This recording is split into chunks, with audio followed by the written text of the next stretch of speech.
Now, in illustrating personal development, Mr. Shelf, my teacher, started with money. You know, money's not the only place to start in talking personal development, but it's where he started, so let me share the thoughts he shared with me back then, let me share them with you. Here's the best lesson I can give you on economics. It's very simple. We get paid for bringing value to the marketplace. That's about as simple as I can put economics. We get paid for bringing value to the marketplace. Now, it takes time to bring value to the marketplace. However, we do not get paid for time. So we cross that out. Mistakenly, the man says, I'm making about $20 for an hour. Not true. If that was true, you could just stay home, right? And have them send your money. So that's not true. We don't get paid for time. We get paid for value brought to the marketplace. Now, since that's true, here's one of the key questions of my talk to you today. Is it possible to become twice as valuable to the marketplace and make twice as much money in the same time? Is that possible? The answer is yes. Could you become 3 times as valuable as you might be right now to the marketplace and make 3 times as much money in the same time? And the answer is yes. 5 times, 10 times? Of course. America is unique. It's a ladder decline. It starts down here, let's say, at $5 an hour, and it keeps going up. Top income last year, $80 million. The guy who runs Coca-Cola. Now, that's a heck of a ladder. That's why everybody wants to come here. Right? The boat people are not headed for Vietnam. People haven't plotted and schemed for 50 years saying if I could just get to Poland, everything would be okay. Not true. Everybody wants to come to America.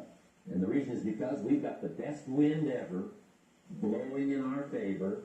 We've got the best economic opportunity anybody's had in 6,500 years. And all you have to do is understand it and take advantage of it.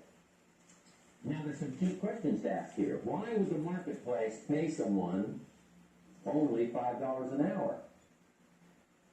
Very simple answer. They're not very valuable to the marketplace. Now, we must underline to the marketplace. This person might be a very valuable brother. Yes. Member of the family, valuable. Yes.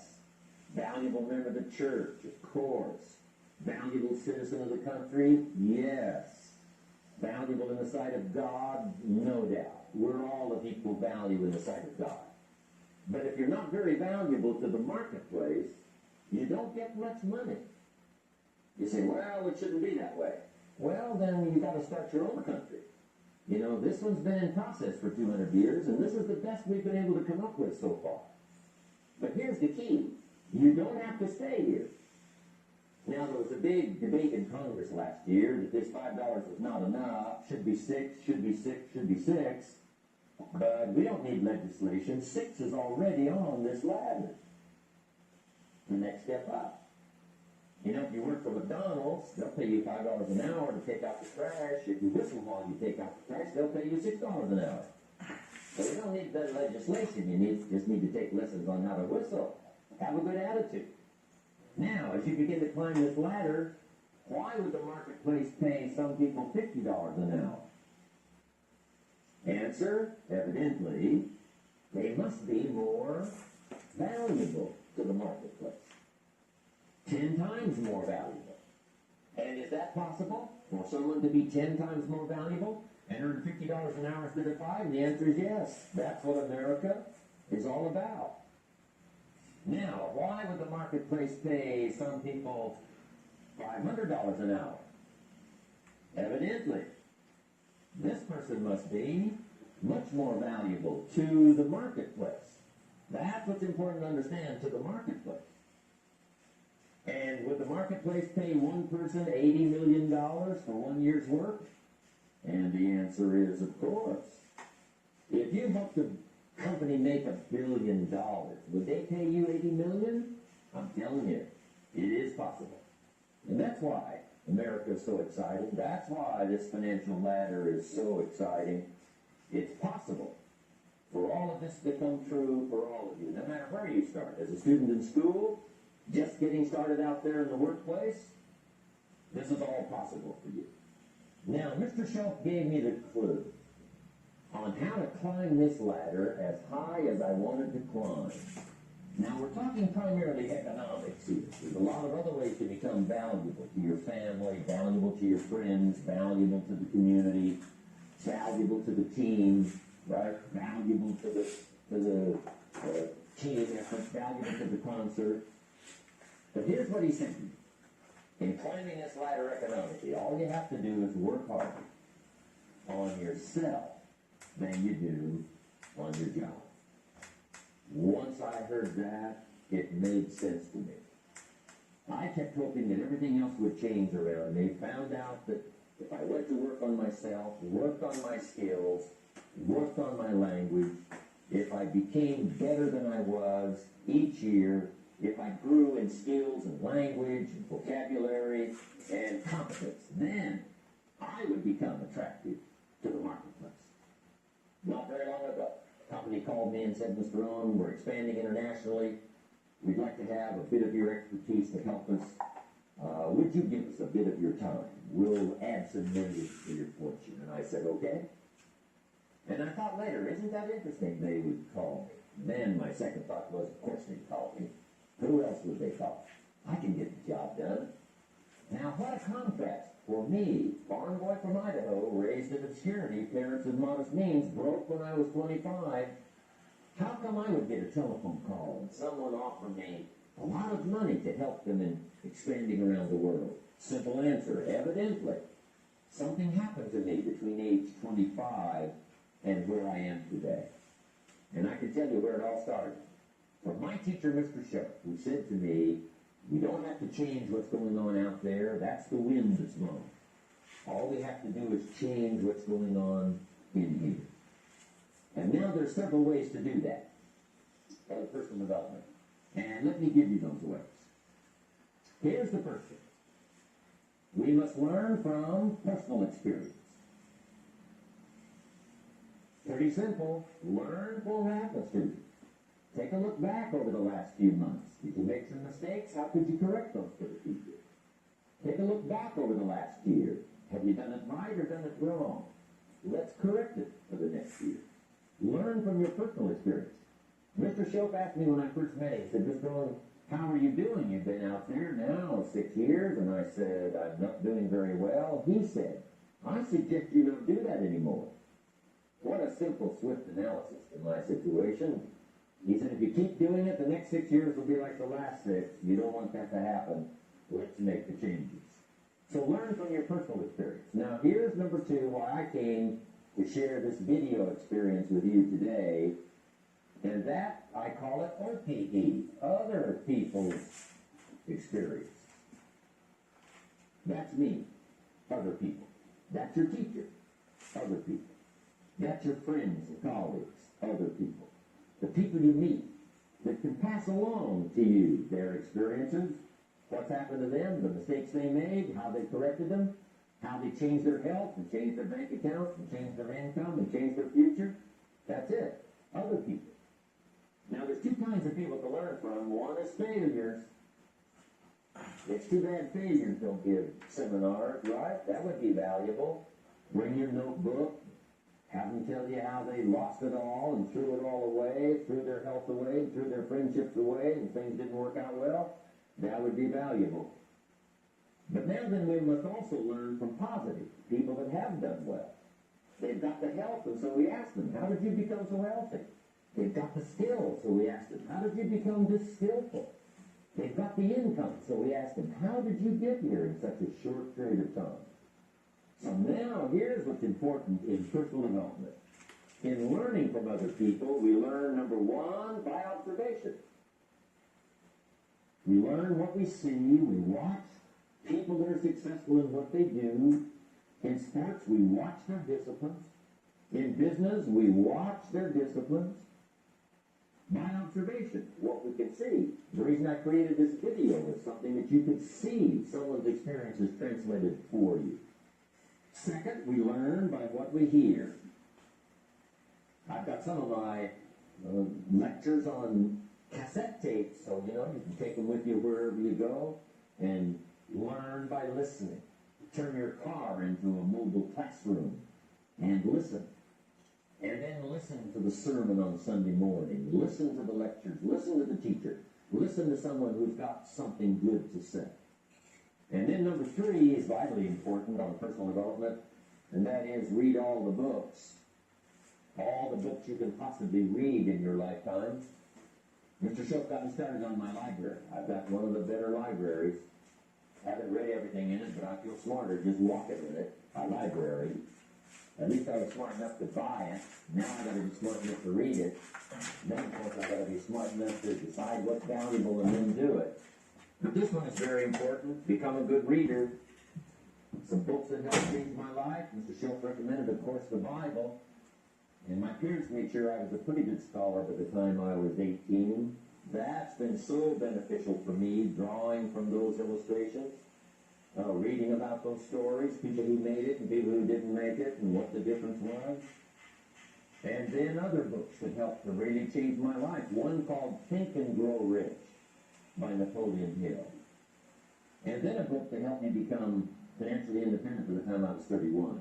And that book is called The Richest Man in Babylon by George Clayson. And I'm going to share a little bit of that book with you when I get to financial independence today, our third subject.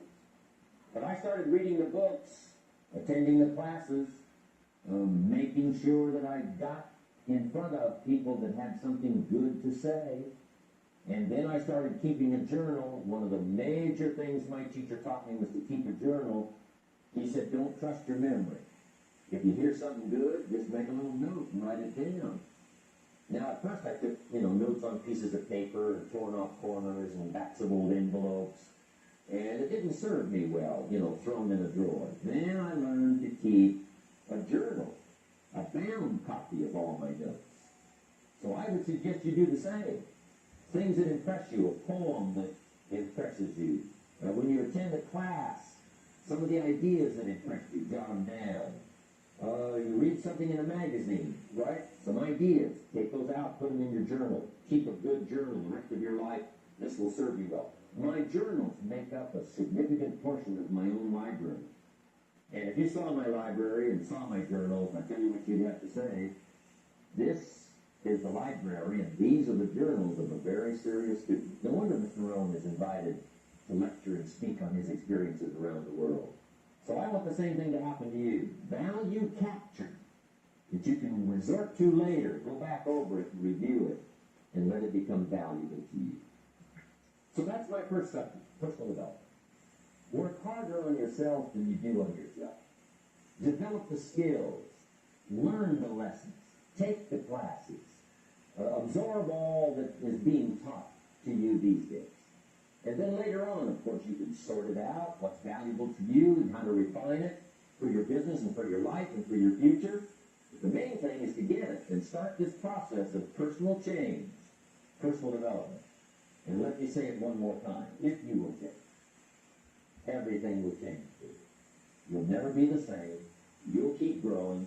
As you look back on a few months, look back on a few years, you won't believe the progress you can make economically, your relationship with your family, your friends, and whether you're in sports or economics or whatever. I'm telling you, that whole process of committing yourself for personal change, personal value, can really make your life unique and worthwhile.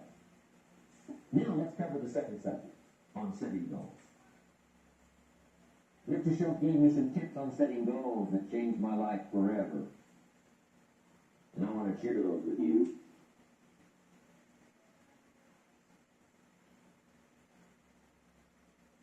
So let's talk about setting goals, and I also want to tie it to personal development.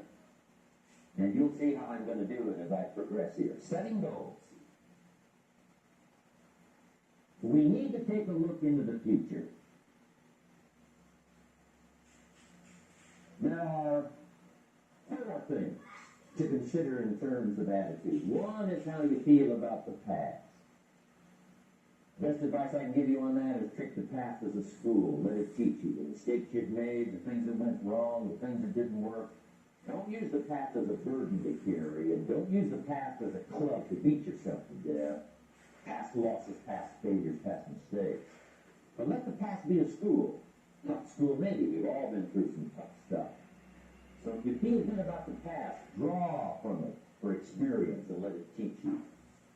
Then next is how you feel about the future. We've got to have the future well designed.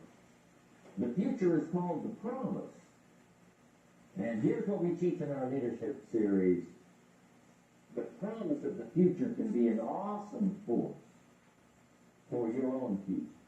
The promise of the future, designing the future. There's two ways to face the future. One is with apprehension, and the other is with anticipation. I promise you, in my travels around the world, most people face the future with apprehension. And here's why. They don't have it well designed.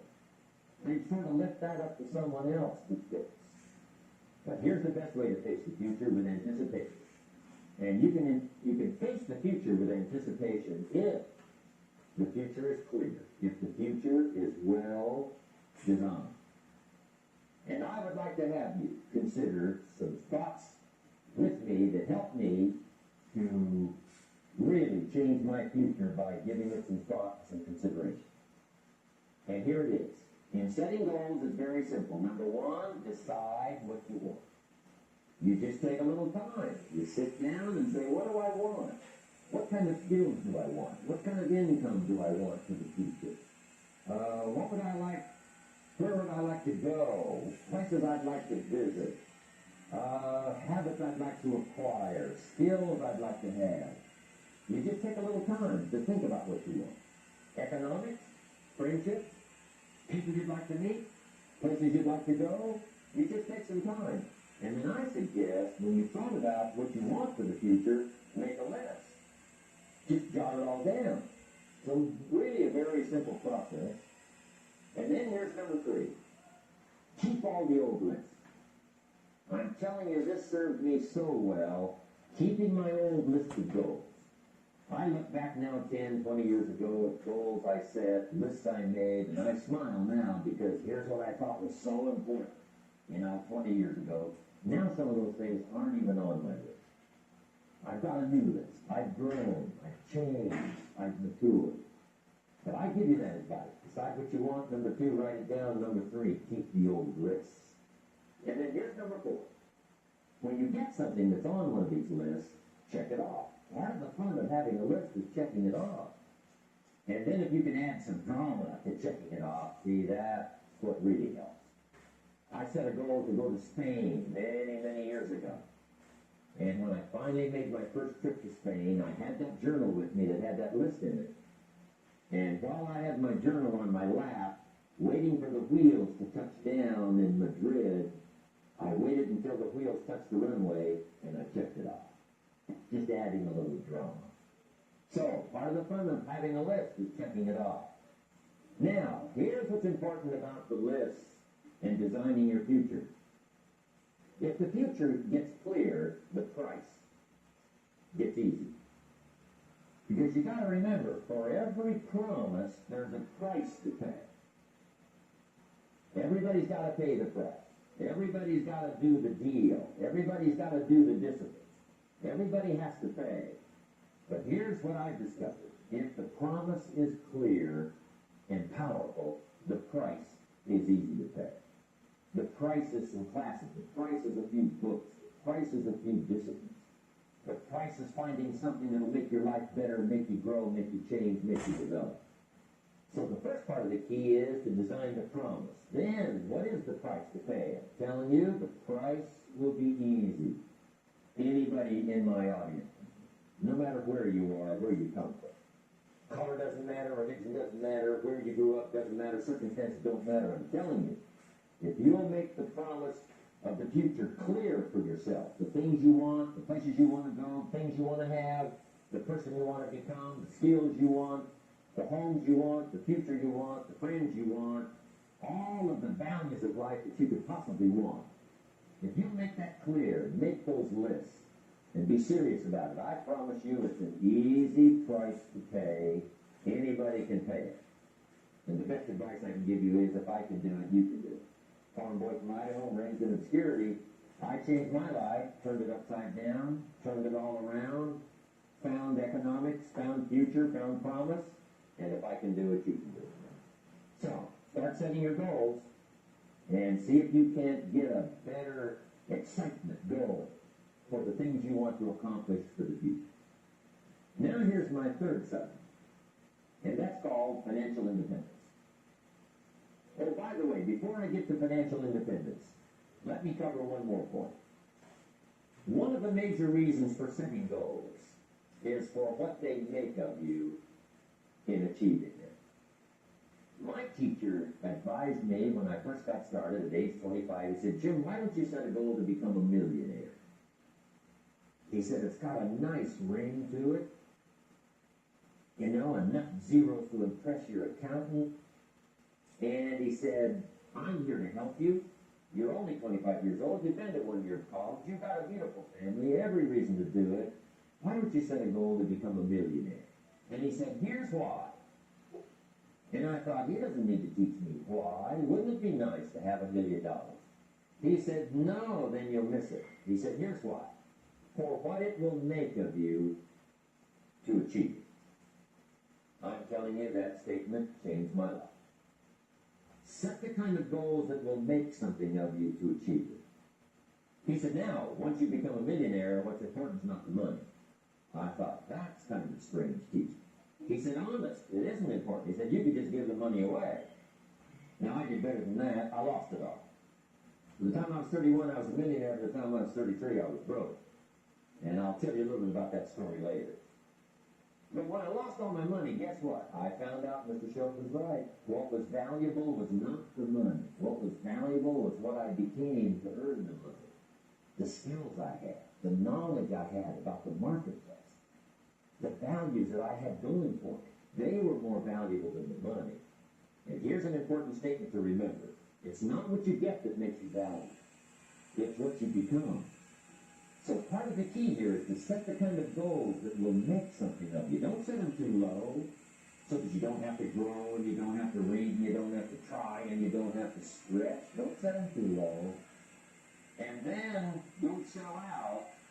Don't go for something that's going to cost you your virtue or cost you your value or sell out your principles.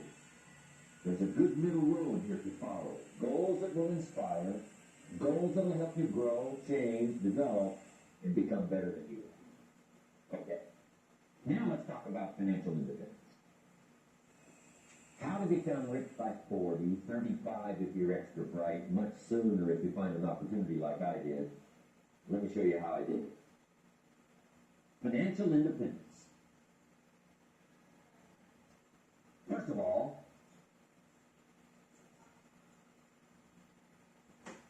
I like the phrase financial independence.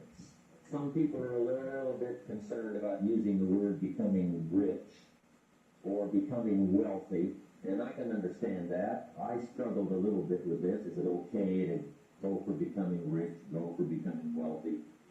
And maybe that's a bit too strong a word or strong a term. So here's what I've come up with that I think is comfortable for me, and that is how to become financially independent. I think it's every person's heritage here, especially in America, to become financially independent. Now, let me give you my definition of financial independence. Financial independence is the ability to live from the income of your own personal resources. Financial independence. Now it depends on how you want to live. If you need $2,000-$3,000 a month, if you need $4,000-$5,000 a month, if you need $10,000 a month, some people may need, $100,000 a month. But whatever you would need to live, and you can earn that living from the income of your own personal resources, that's what I call financial freedom, financial independence. And let me show you how to acquire it. If you start at age 15, between ages 15 and 35 is 20 years, and in my personal opinion, based on my own studies and my own experience, 20 years, in my opinion, is enough time to become financially independent. If you're not, you don't live in the wrong country. Probably what's happened is you have the wrong plan. And it's easy to be a nice person with the wrong plan. I found that when I was 25 years old. I was broke at age 25, and I was a nice guy. You would have liked me. But I'm telling you, my plans up until then, especially my financial plan, left me broke. I totally changed it the next 6 years, and I became financially independent. So I know what I'm talking about. It is possible in a reasonable amount of time, 15 to 35, whatever, 20 years time, enough time. You can do it in a much shorter period of time, like I did if you want to. But this is a reasonable enough time. But here's number one. First of all, you got to have the right philosophy. Philosophy is our ability to gather knowledge and sort through it and decide what's valuable. To develop a philosophy about life, a philosophy about our health, a philosophy about our family relationships, a philosophy about economics. And if you develop the right philosophy, that's what helps to set this sail. So that in 6 years it takes you where you want to go, instead of winding up like I did that first 6 years of my economics, broke, no money, empty bank account. The right philosophy. Now let me give you a couple of philosophies to consider. Here's the first one. It's called the philosophy of the poor. And here it is. Poor people usually spend their money and invest what's left. That's the philosophy of the poor. Now here's the philosophy of the rich. Rich people invest their money and spend what's left. And here's the startling answer. It really doesn't matter what the amount is. What's most important is not the amount. What's really important is the philosophy. So I would ask you to adopt this philosophy of spending after you have invested. Invest first, then spend. And I've got a little formula that I'm going to share with you. Now, what should a child do with a dollar?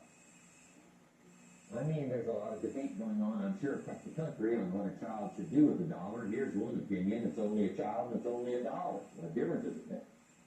Well, in my opinion, it makes all the difference in the world. A person's economic future starts with a child with a dollar.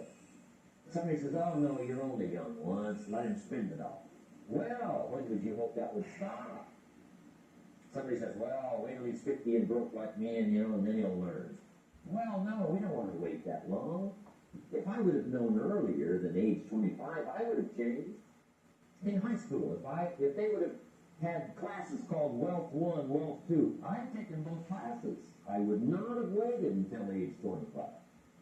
So, the earlier the better. So, what should a child do with a dollar? Here's the simple premise to begin with. Don't spend it all. And if a child wants to spend a whole dollar, you got to say, hey, don't spend it all. Don't spend it all. They'll say, why not? It's my dollar. I earned it. You say, I know you earned it, but don't spend it all. They'll still say, why not? Say, let me show you why not. So you put them in your car, take them to the other side of town, and show them where people live that spend the whole dollar. Just drive them around. Kids learn best by visual. Just drive around and say, would you like to live here? Kid says, no. Would you like to live like these people live? Kid says, no. Then you can't spend the whole dollar. So, kids will get the message. So, take them to the other side of town and show them around. Unless you already live there, and then just show them around. Anyway, don't spend the whole dollar. Now, let me give you my best view of what to do with a dollar. And I promise you, if you started at age 15, now if you're over 15, right, you still got plenty of time. You still got 20 years. If you're 30, you still got 20 years. I mean, you still got plenty of time to start what I'm about to share with you. What to do with a dollar.